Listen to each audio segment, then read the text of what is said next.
Could former WWE champion Big E be set to return at WrestleMania 39? We've got details on that. Speaking of the New Day, Kofi Kingston also provides an update on his recovery and possible setback with the injury he sustained a couple of weeks ago on SmackDown. Jay White is a free agent. Is he going to WWE or AEW? Reportedly, he's held talks with both companies, and we've got details on those talks. Sami Zayn and Kevin Owens, we've got an update on their status and plans ahead of WrestleMania 39. Wade Barrett and Pat McAfee have spoken about the future of the SmackDown commentary team, an update on the success of this year's Royal Rumble.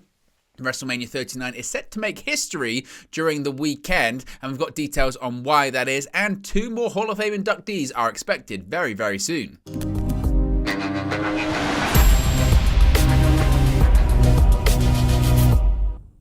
Hey guys, welcome back to Wrestling News 365. Hope everyone is doing very well. As always, there are plenty of news stories to get into in the world of World Wrestling Entertainment. Let's start off talking about Big E possibly making a return at WrestleMania. There could be an update on his plans to return to the ring after nearly being out of action for a year. Having been out of action of a WWE ring since March 2022, Big E could be set for a return in the very near future, according to a recent report.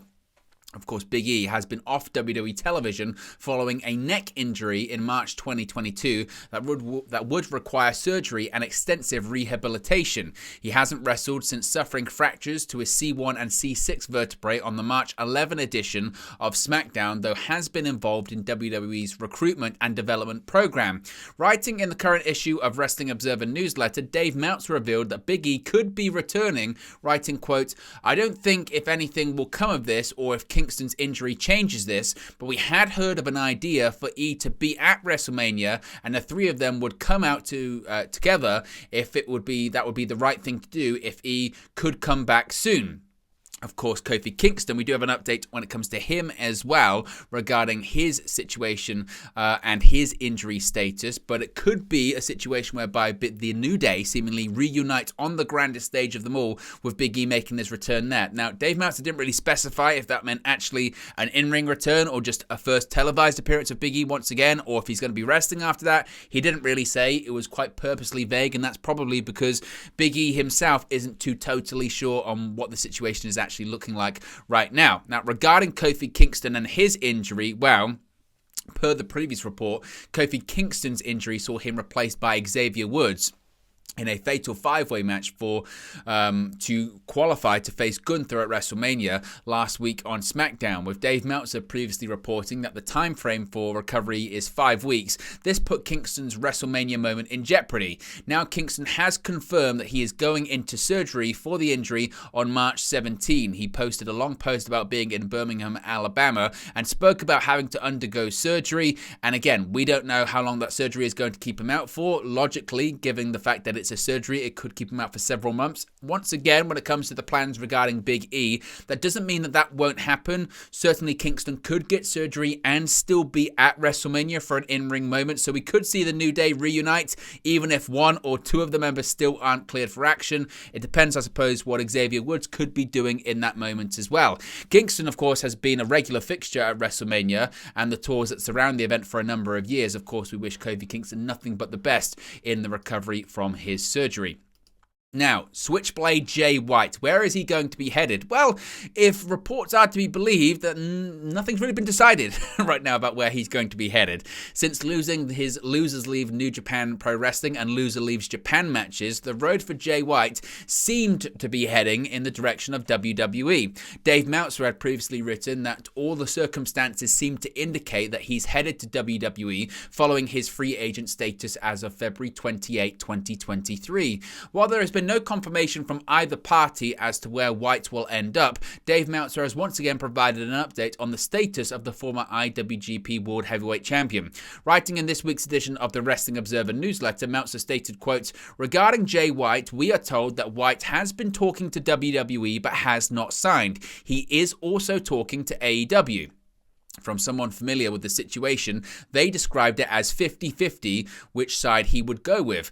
Doing the loser leaves town is weird because if he does sign with AEW, he could still work for New Japan, but I guess he wanted to leave New Japan either way rather than come in for major dates, so he did the total exit angle before while still talking with both sides.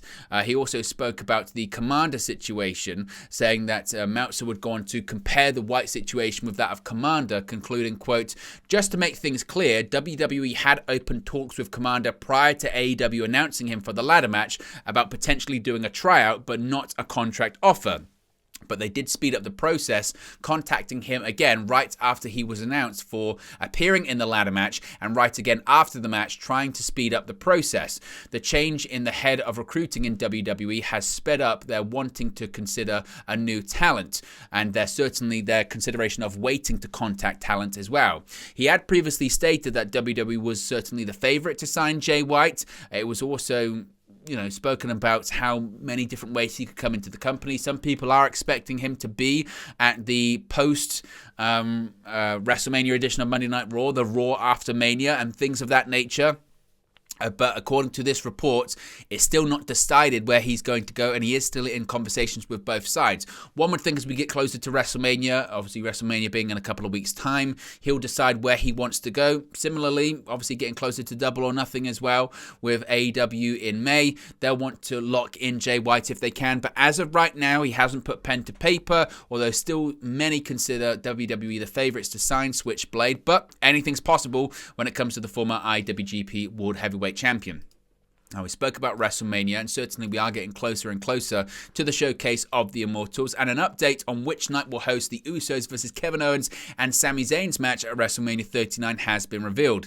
Dave Meltzer provided the update in the new issue of the Wrestling Observer newsletter, writing, quote, "It appears to be official at this point that the two WrestleMania main events will be Charlotte Flair versus Rhea Ripley on April 1st, which will also include Seth Rollins versus Logan Paul and Roman Reigns versus Cody Rhodes on April 2nd. We had reported weeks back that Reigns versus Rhodes was the Night 2 main event, and that Flair versus Ripley was favoured to be the Night 1 main event.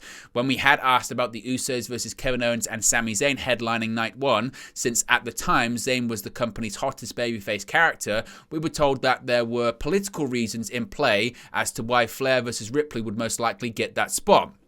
It's not clear that the Usos match will be on Night 1, but when the original idea was to create a second world title with Rollins, Drew McIntyre or Rhodes would be in this if The Rock was facing Reigns, and 3 people considered for it, that was considered to be the Night 1 main event, but it became the women's match when that idea fell by the wayside. At that point in time, the Usos title defense was scheduled for Night 1, but they're suggesting it could get moved over to Night 2, depending on how the scheduling goes.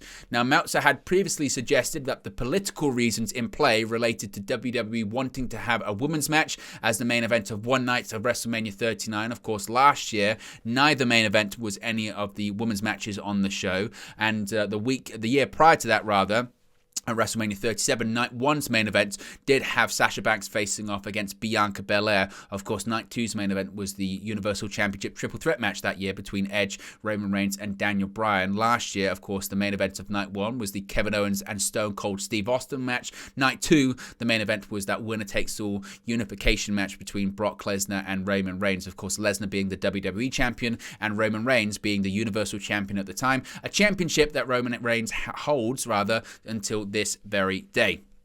Now, WrestleMania 39 is just over 2 weeks away, and we're far from a full card from the April 1st and 2nd events, though 2 matches are being rumoured right now. WrestleVotes has revealed news of 2 matches on their Twitter account, writing, quote, "I'm told 2 additional matches are coming to the WrestleMania card, both men and women's 4-way tags.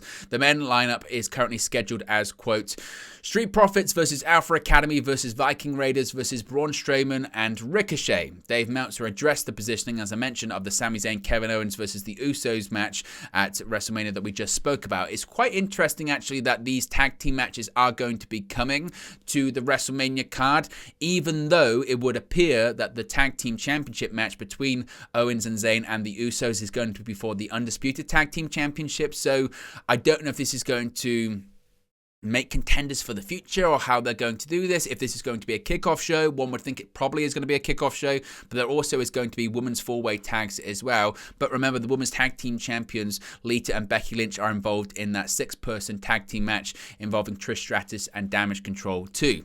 Now, this is quite an interesting story. We always think about WrestleMania and we think of the glitz, the glamour, and the scale of the production that WWE has to offer during WrestleMania weekend. But certainly what is quite interesting here is that with reports suggesting that Triple H wanting a smaller card for WrestleMania 39, more details of cutbacks have actually been revealed regarding the show. As previously reported, Triple H wants a small card for this year's show, which means a lot of names that have been working on TV and live events will be hanging out backstage at WrestleMania. The report notes that there will not be a Battle Royale planned, and only a small handful of talent are being used for this year's WrestleMania. In the new issue of the Wrestling Observer newsletter, Dave Meltzer has highlighted where further savings are being made for the two-night event, writing, quote, "There are going to be cutbacks to the show, but not in the ways that any fan would notice. Less personnel will be brought in, and some of the foreign language announcers that had been brought in previously will be announcing via remote, which is also something that a lot of sports teams and networks are doing more of. The idea is to increase the profit margin of the show in getting the company ready for a sale."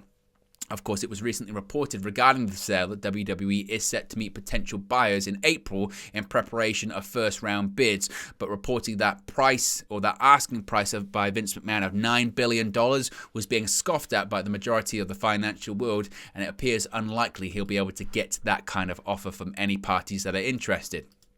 Now, what's going on with the commentary team on SmackDown with Wade Barrett and Pat McAfee? Well, we have a bit of an update when it comes to the future of the SmackDown commentary team. Of course, Wade Barrett joined the NXT commentary team in 2020 alongside Vic Joseph. In October of last year, WWE revamped the commentary teams for all three brands, with Barrett moving over to SmackDown to work behind the desk with Michael Cole. Cole's previous broadcast partner, Pat McAfee, started working for ESPN's College Game Day, but he did return to the desk at this year's Royal Rumble Premium Live event. When WWE made the commentary change, they stated that Pat McAfee would return to the position once the college football season was over. Despite the Rumble return, McAfee has not resumed his previous duties on SmackDown. Speaking with the Daily Star, Barrett revealed that his role on SmackDown's commentary team is as permanent as you can ever be in a role in WWE. He said, quote, "It is as permanent as you can ever be in a role in WWE. Historically, things have always been switched around and teams have been moved from here and there. And I'm not saying I'm going to be in the SmackDown hot seat for the next 10 years or anything like that. But in terms of the foreseeable, it's going to be me and Cole going forward. Pat McAfee is always going to be a friend of WWE. He's an incredibly talented guy, and we're all fans of his too, but he has a lot on his plate." Now, a social media post by Pat McAfee in February has created some doubt in regards to his future in the company. He wrote, quote, "Baby girl on the way. What's that mean for my future with WWE? I love it, but they're allegedly going to be sold. Who's buying them? Do I want to work, make money for those people?" And that, I think that was in reference to maybe the possible Saudi sale or things of that nature. Now, after those comments by Wade Barrett and maybe a feeling that Pat McAfee wasn't going to be coming back, after a lot of chatter about him, Pat McAfee has now broken his silence and reacted to discussions about his WWE future on Twitter. As I mentioned, this came after Wade Barrett, in the aforementioned interview, said that his role on the SmackDown commentary team is as permanent as you can ever have a role in WWE, despite the initial belief months ago that he was just a temporary replacement until McAfee returned. Taking to his Twitter account on the Holy Stone Cold Steve Austin celebrating day of March 16, that being yesterday, McAfee wrote, quote, "A lot of wrestling chatter about me right now. I think about wrestling every day. The dream isn't done. My business is currently rather active and exigent, and baby on the way. Timing is everything. I still have massive plans for my journey to the WWE Hall of Fame someday. Believe that." So he's saying that he's not done with WWE, not just yet. When it comes to when he could next be appearing on WWE television, logically you would think WrestleMania, but is it fair for him to come in and do the WrestleMania commentary, or could he do the same thing he did at the Royal Rumble and do it with Michael Cole and Corey Graves? That's certainly a possibility, I suppose.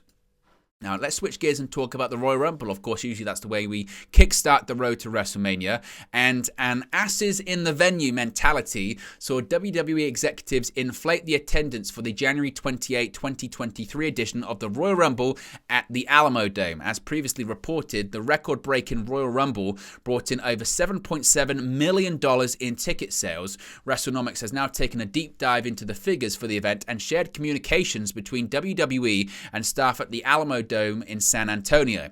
According to the report, Royal Rumble sold 44,569 tickets and generated $7.3 million in net ticket sales revenue for WWE. The $7.7 million in ticket sales reported by WWE likely includes service fees. A total of 2,662 tickets were given away for free, according to audit records. 42,498 fans were scanned into the building at the gates. The announced attendance for the Royal Rumble was 51,338, and WrestleNomics has revealed communications between WWE and Alamo Dome staff and an asses in venue where anyone with a heartbeat counted towards attendance. As WrestleNomics states, quote, WWE and other live event promoters announcing inflated attendances is not a new phenomenon, certainly. For one prominent example, WWE's biggest live audience in its history is supposed to have been for WrestleMania 32 in 2016, when it announced 101,763 people were claimed in attendance at AT&T Stadium in Arlington, Texas. However, the count of fans actually admitted through the turnstiles, according to the local police department, was 80,709, still among WWE's highest attendances ever, if not the highest in terms of actual spectators. And for one more example, we may never have come to a consensus about how many fans actually attended WrestleMania 3 at the Silverdome in 1987. In the run-up to the Royal Rumble, WWE's Director of TV Event Relations, Steve Rubin, contacted Alamo Dome staff to determine the event's eventual announced attendance ahead of time, even before people were actually in the building, which again goes to show how they were kind of, getting to that number. Basically, long story short, they inflated the number, but again, that's nothing new because that's happened for years and years, and it will continue to happen for years and years. Now, moving back to WrestleMania 39 weekend, and WWE's going to make history, but not at WrestleMania. Of course, they will for a variety of reasons, but they will during the NXT Stand and Deliver event as well. Plenty of history has been made recently for WWE, with Bianca Belair hitting a history-making milestone for a single championship reign in the company, Royal Rumble being the highest-grossing and most-watched Rumble in company history, Io Sky and Dakota Kai becoming the first woman to win a championship while wrestling on a premium live event in Saudi Arabia, among other numerous entries. On April 1st, NXT Stand and Deliver takes place and will feature another record-breaking moment for the company. As reported by Inside the Ropes, Bron Breakker faces Carmelo Hayes for the NXT Championship, with Inside the Ropes noting, quote, the main event will be historic due to the ages of each of the competitors in the match. With Bron Breakker being 25 years old and Carmelo Hayes being 28 years old, this will be the youngest main event hosted by the company over WrestleMania weekend. Of course, the match contract itself was signed on the March 14 episode of NXT in a verbal confrontation between Breakker and Hayes, overseen by Alton Prince and Kit Wilson of Pretty Deadly. Hayes would refer to the youngest main event in WrestleMania main event history during the exchange, footage of which can be seen during the broadcast and on social media. To end the otherwise cordial exchange, Pretty Deadly demanded drama from the contract signing and certainly got what they asked for when they were put through tables, but certainly that's going to be an historic main event during the NXT Stand and Deliver special. Finally, speaking of WrestleMania weekend, we've got an update on two more inductees into the Hall of Fame. After Rey Mysterio and the Great Muta were announced to be going into the Hall of Fame this year, there are still a few names to be announced for inductions. One name a lot of people expected to be inducted this year, considering it's Hollywood, is Batista. However, that doesn't look like it will be happening, as he would most likely have headlined the class if he were to be inducted this year, and that honor is going to be going to Rey Mysterio. One other name that has been reported to be going in this year is Stacy Keibler, one of the biggest female stars of the Attitude Era and also a Divas legend within WWE. This is still yet to be confirmed and announced just yet, although it's strongly expected at this point. There had also been word going around that this year's 2023 Hall of Fame class would be smaller than ones in previous years with less inductees. In a new report by Dave Meltzer in the Wrestling Observer newsletter, he has revealed there is apparently 2 more names set to be announced in the class of 2023. Quote, there are believed to be 2 more names to be announced for the Hall of Fame. Again, I suppose one would be Stacy Keibler and the other would be... who knows? Many, of course, will assume that one of those names is Stacy Keibler, but who the other inductee is anyone's guess at this point. Remember, Mick Foley did say he was asked to induct someone into the Hall of Fame. We don't know, well, we know who's going to be inducting Rey Mysterio, that's being Conan. We know who's going to be inducting the Great Muta, that's Ric Flair. So... unless Mick Foley's inducting Stacy Keibler, which would be odd, maybe he's going to be inducting this mystery next person, whoever they may be. So there you go, guys. It's the latest WWE news for you. Be sure to smash a like on the like button. Be sure to subscribe, bottom right-hand corner. Let me know your thoughts on today's WWE news stories in the comment section below. Remember, you can join the WN365 roster by clicking that join button, and I'll speak to you again very, very soon. Hey guys, thank you for watching, listening, streaming, or however you come across this video today. Be sure to click on the video on the right there to watch our next video, or click the bottom there to subscribe, or the bottom right hand corner. Thank you very much, and I'll speak to you again very soon.